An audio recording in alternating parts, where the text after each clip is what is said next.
पृथ्वी राजमा जोड्ने पुल पनि बगेको छ। जोड्नको लागि पुर्याइरहेको यो लाइफलाइन बाढीले बगाएको छ।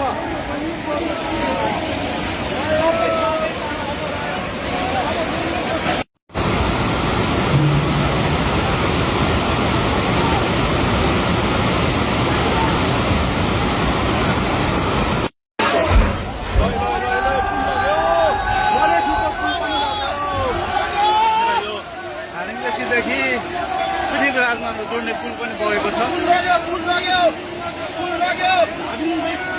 जोड्नको लागि पुर्याइरहेको यो लाइफलाइन बाढीले बगाएको छ।